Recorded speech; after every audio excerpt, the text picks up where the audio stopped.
Hey, just a quick disclaimer before we start this podcast here.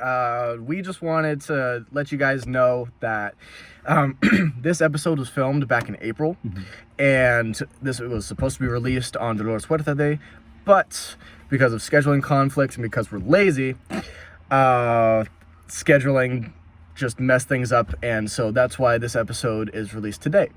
But that doesn't mean that, well, the reason that we're posting this episode in the first place is because we want to recognize the farm workers and Dolores Huerta and Cesar Chavez and Larry Itlong and all the farm workers that have made such a huge impact on, well, all of our lives. So that was just a quick message for you guys. And I also just wanted to say a quick thank you to everyone who watched episode 1 and 2. I did not expect over 200 people to watch either of them. Yeah. So, yeah, I mean, thank you guys for all your support. We're gonna, unlike Jack saying we're lazy, we were busy with our own school and classes. I mean, graduation's around the corner. But yeah, I don't want to waste too much of you guys' time. Just thank you for your endless support, and we hope you guys continue to enjoy Heated. So thank you guys. Enjoy the episode. Thank you.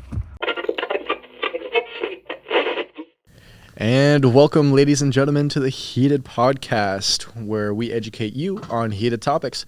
My name is Jack Clark, and I'm here with my co-host, Daniel. What's going on, guys? Welcome back to the Heated Podcast, brought to you by GZ Radio. Woo! Woo!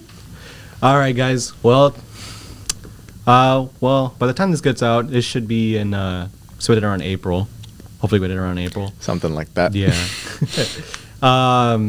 But today's topic is going to be about the history and impact of Cesar Chavez and Dolores Huerta, because Dolores Huerta Day is actually around April 10th. It is April 10th, and so hopefully this episode comes out on Around that time. And if it doesn't, Fun fact, Jack, you actually want to know something real fast? huh? Did you know that only recently in Washington, Cesar Chavez... Actually, I remember the day. I guess I can get back to it. We can get to it a later day. Talk about it. We have time. Yeah. So I was part of a Cesar Chavez Day event a couple years ago, and I remember like towards the end of it, we officially announced that, like, guess what? Washington is part of like the less than like 10, 20 states that actually celebrate it. Yay! So Yay! 2018 is when we started celebrating Cesar Chavez Day. And then Dolores Huerta Day only recently. 2020? 2018. Now, Dolores Huerta was 2020. Yeah, that's what I meant. Dolores Huerta was on 2020. Which is baffling. That's only 3 years ago. Only 3 This years will be the third year. Mm-hmm. Dang. And I feel like, to me, because, okay, I wasn't educated on Dolores Huerta or Cesar Chavez until, like, since I was 6th grade. So that for me, it was like 2021. The Middle Ages, because I'm an old guy now. I'm very old. Yeah, okay. You're 18 years old. Calm down. What? Okay. Where are we? What's going on? We love old people. Yes. Jokes aside, it did take me a while to learn about them, and oftentimes I get really surprised when I ask other like Latinos, like my coworkers or like my friends, like, "Oh, you know who Dolores Huerta or Cesar Chavez is?" And they're like, "No." Like who? Who? They don't even know about the Grape strike. Ugh. But yeah, we just kind of want to get into a little bit of like the brief history about them. Talk about like why we believe the holiday should be celebrated, and kind of the things that like they just do to this day. So, do you want to go ahead and get started with like the history behind Cesar Chavez? Yeah. So let me pull up a little some. Little article. Because we like resources, and so We do. We want to make sure that we get all the info right. And so, what I'm reading here is Cesar Chavez, born. I hope I'm pronouncing this correctly, but if I am not, then You got to pass. It's okay. I got you. thanks, mate. Cesario Estrada Chavez Okay. was born March 31st, 1927, and passed away April 23rd, 1993. He was an American-born American labor leader and civil rights activist. Along with Dolores Huerta, which we will get to in just a moment, Yeah. he co-founded the National Farm Workers Association, or NFWA, which later merged with the Agricultural Workers Organizing Committee to become the United Farm Workers, which was a labor union with, which was a labor union, and then with this, his worldview was combined with leftist politics and with Catholic social teachings. He was a Catholic. Was a He was man a of religious faith. man. He was very much a family man. He was very much a man of God, and he had a lot of beliefs in himself and the people around him, and especially his, like, I don't want to say like a passion, like his work was his passion, Right. but it made such an impact on the rest of us and to the world and to the workforce that we know today. Of course, Especially the farm workers. especially the farm workers, and of course, it is far from perfect the way that things are today, but it is also way better than it was. It does have its improvements. I have seen that because obviously I've been educated about this since 6th grade. I am 12th grade, so like what, 6 years. You definitely still see, I guess, from my perspective, because my dad was a rancher, granted in Mexico, and it was for his own family. So I don't have a very personal experience with it, but I have seen, and we do have some articles and strikes that we want to get into, such as the Delano grape strike, which kind of started the whole United Farm Workers, and I can go into that really briefly. If you didn't know, God, the date slips from my mind. It was in the 1900s. Guys, Okay. almost everything was. Sick. Can you fact check that for me? Just like the exact year while I Of talk about the it. grape strike? When did the grape strike start? That way, like I actually have it because I forget. But the grape strike did happen. It was started in California when there was this again a grape strike. There was a company called Delano Grapes that was extremely. They took advantage of their workers. There was first things first. There was terrible pay. Yep. No access to clean water. There's a documentary. I forget what it's called. I think it's called Huelga. It's a documentary made, and I've watched it like almost like 7 times already. But I remember a lady talking about like they all had to drink from a soda can, the same soda can, like Same soda can. like 7 of them. 7 of them, yeah. And they mentioned like they could feel the germs coming like on their lips. There was no clean bathrooms, and it was extremely embarrassing for women as well because they had to like hold a towel in front of them, and obviously there were some men who took advantage of. And going back women. to the Delano, when it's When would that start? Grape strike. It started September 8th in 1965. My folks were only 1 years old. My folks were not even around. But it was a major part. It was a major part of history that I feel like does get forgotten a lot.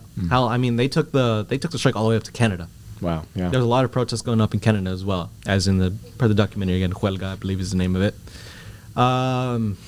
Yeah, and they ended up, Cesar Chavez and Dolores Huerta ended up fighting for their rights, and they ended up actually boycotting successfully. Wow. But I want to get a little bit more into Dolores Huerta. Dolores Huerta was also the co-founder of the UFW, the United Farm Workers. She was born in, according to my source, which is womenshistory.org. She was the co-founder of the United Farm Workers Association. Her full name is Dolores Clara Fernandez Huerta, and she's Chicana. If you don't know what Chicana is, it's essentially when you yourself were born here in America, but you have Latino roots. It's mainly for like if your parents were Mexican, but I've seen a lot of people from like El Salvador consider themselves Chicano who they were born here. Yeah, that's a little something to learn about to you. She was born in April 10th, 1930 in Dawson, New Mexico. When Dolores was growing up, she became a teacher. She also worked in the fields growing as a kid, but she ended up becoming a teacher. But the sight of a lot of her students coming in very hungry, and they were young students. They weren't high school. They were elementary, middle school.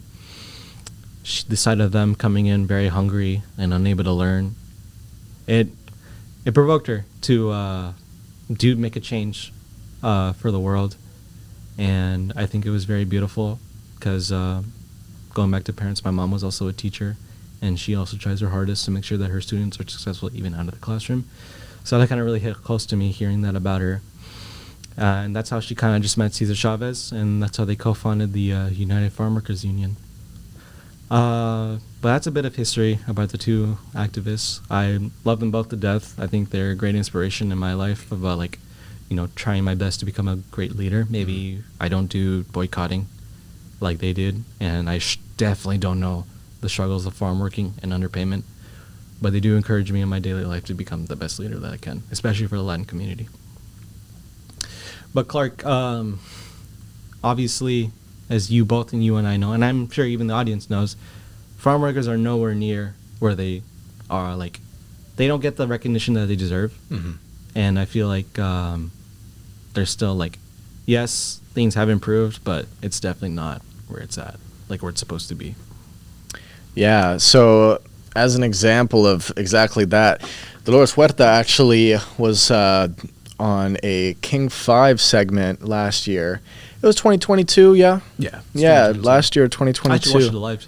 You watched it live? Yeah, I made sure. I hate usually watching the news, but That was a little special. that was special for me. I made sure that my parents told me that when it was on so I can watch it. But yeah, Dolores was interviewed here in Washington Mm-hmm. and talking about her experience with that. And also, she had her own opinions about the state of the workforce with farm workers here in Washington. And she said, and this is not quoted, but this is paraphrased, that there are a lot of good things that are happening here in Washington, but but it's still not the best. And as a perfect example of that, let me pull up my article here. An article, this is from the United Farm Workers webpage, and right now what has been going on is the if I'm butchering this pronunciation as well, I apologize in advance. I can help you out. Ostrom, mushroom, Ooh, I don't think that's Ostrom, ostrom. I wrote that as I read that as ostrom. Ostrom? I mean, you butchered it. I mean, you tried. Oh, boys. Hey, A for effort, yeah. A for effort. Thanks. Anyways, there have been flyers that have been going around between this. This is like one of their leading. This is one of their leading campaigns that are going on their website. It's on the main. So that's It's on. It's like if you scroll down and you click on campaigns on their website, the first thing that you'll see is this mushroom strike. Is how this mushroom strike. Yeah. And so a quote here on one of their flyers by Alexandra Alvarez, and she is an ex-worker at Ostrom Farms, is if I had to leave a little before the 19-hour shift, the supervisor would force me to sign a form stating that I did not work the entire day. As a result, I experienced retaliation in the form of more work and longer shifts. What? I left like they were punishing me to quit. So basically, End quote. Okay, so the quote is basically that if she didn't work her full 19 hours for whatever reason, because, I mean, yeah, work is, la trabajo es la vida. I mean, the work is life, as the quote goes. But, like, shit happens outside of work. So you're telling me, like, for example, she was working, like, 17 hours into her shift, but then her kid got, like, injured at school. She couldn't leave. Basically, yeah. She would get paid. Is that what you're saying? So, yeah, if she had to leave a little bit before the entire 19-hour shift. 19 hours. So let's say that she left. How much hours of sleep do you think she gets? Probably at least one. Exactly. Maximum one. Jesus. Anyways, so basically, if she had to leave even just a slight bit early, she would have to basically say, "Oh, I didn't work the entire day." Do you think she got paid for it fully? No, absolutely not. Like as it says in the quote, like she would have to sign a form saying that she didn't work the entire day. The entire day. And that's a formal. That's 19 hours. Do you know how many days? Do you know how many hours are in a day? That's 5 hours extra that she's not working. It's so fucked. It is. And then I have two more quotes here, if you don't mind, good buddy Daniel. Go. Just go ahead. I'm pissed off already, but just keep going. And then all of these quotes are from. Actually, that's a lie. This last quote that I have here is from a worker that is, as of when this this quote was written. Their current worker. He was a current worker. His name is Ricardo Valvinos. Ricardo Valvinos. And this quote says, "The managers yell that you can't make the harvest goal. You will be sent to the office. One foreman told us one day that we would not leave the room unless we finished the harvest goal, even though there were very little mushrooms to harvest."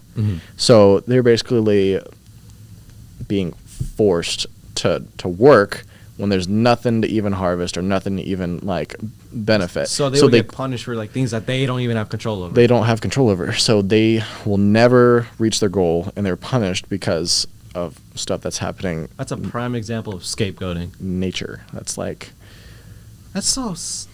it's not their fault that the plants aren't growing. Come on No. now. Come on. So stupid. And the fact that two things. The fact that number one, that's going on in Washington, Yeah, And that's number happening two? here in our state. and number two, guess what? What year was that? 2022. Yeah. Exactly. Or no, this is it started last year, but it is still continuing to this day. It's still going, so it hasn't. It's changed. the most recent update to this protest Mhm. was February 1st of this year. And it is Just- March.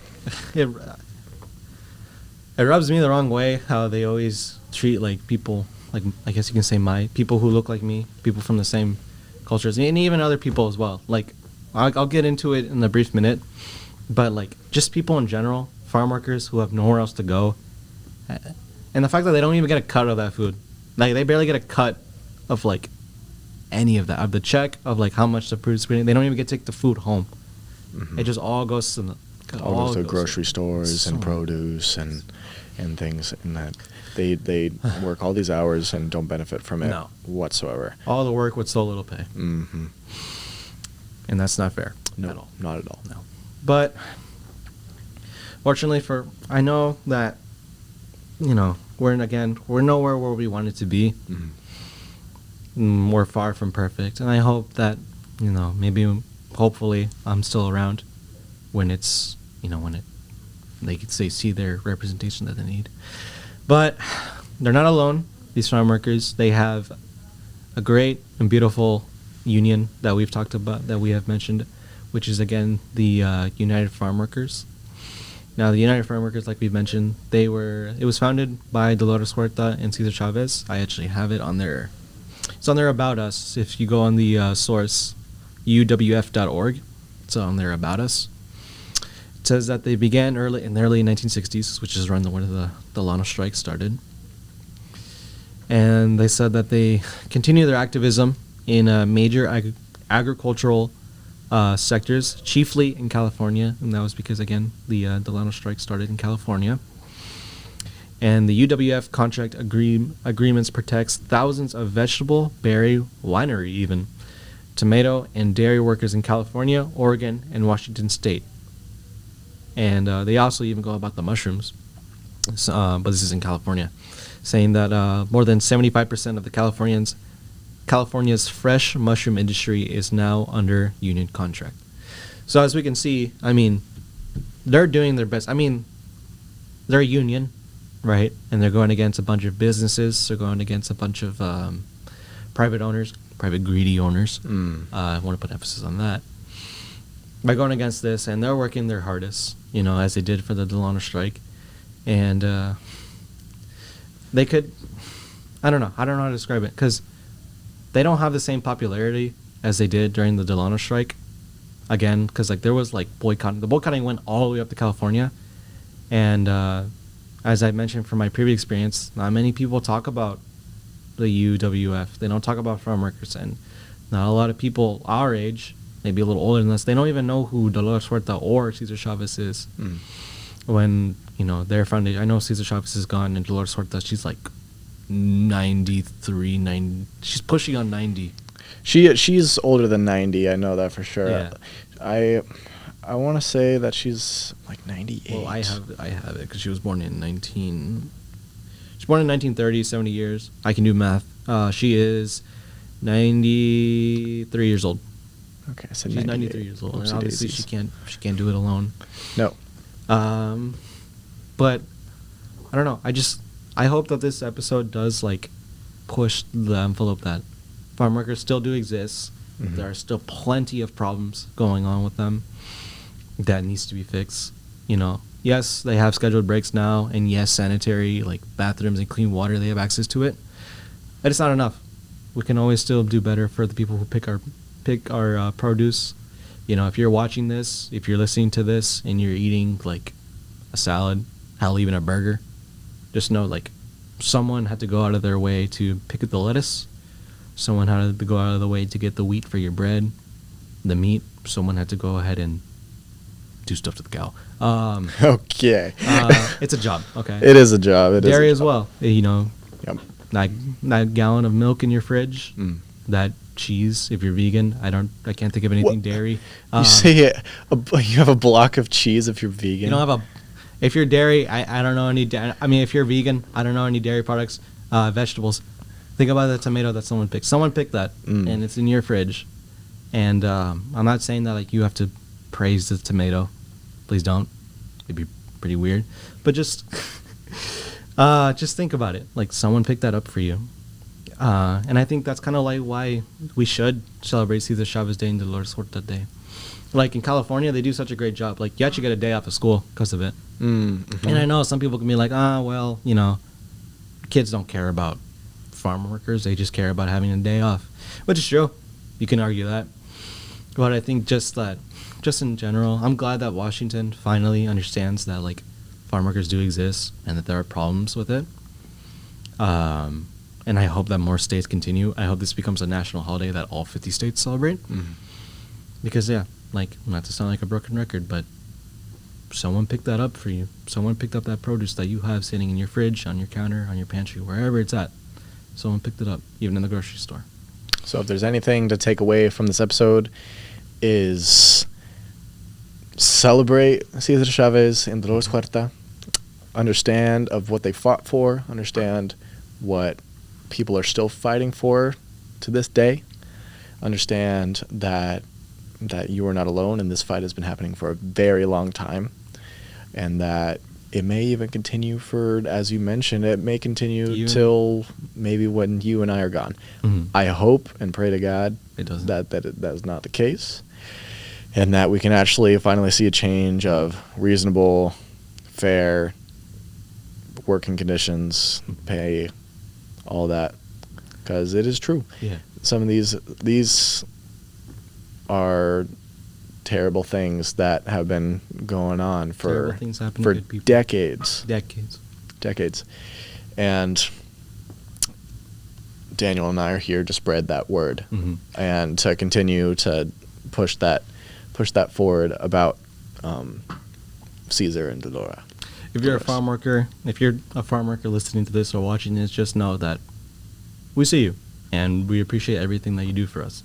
So thank you. And we're unfortunately we're not business, we're not landowners, we can't make a huge difference. We're not even legislators or politicians, so we can't make a huge impact like that. But if the most that we can do is spread the word and encourage other people to see you who picks our crops or gets the meat or the dairy, then that's what we're willing to do. And that's why at the end of our podcast we say, Se Puede, yes we can. Because who started that, Daniel? It was actually Dolores Huerta. Mm. Some people think it was Cesar Chavez, but it was Dolores Huerta who started Dolores. Because didn't she initially say it at her when she was teaching? that. I believe she did. And if not, that's what she believed in, Mhm. is that yes we can. And Because a lot of people when she was talking about it, when she was talking about like potentially doing a strike, a lot of people were telling her, no, you can't, no se puede, no se puede. And she's like, no. sí se puede. Yes, it can. We can do it. It can be done. But speaking of Si Se Puede, I think it's time to do that slogan. Aha. Thank you, everyone, for tuning in to the Heated podcast brought to you by GZ Radio. We hope that you take the time to celebrate Cesar Chavez Day or Dolores Huerta Day, even if it's just for a minute. So with that being said, Jack, I always want to say it, and I love saying it every single time. Always remember, guys, Si Se Puede. Yes, we can. Peace out.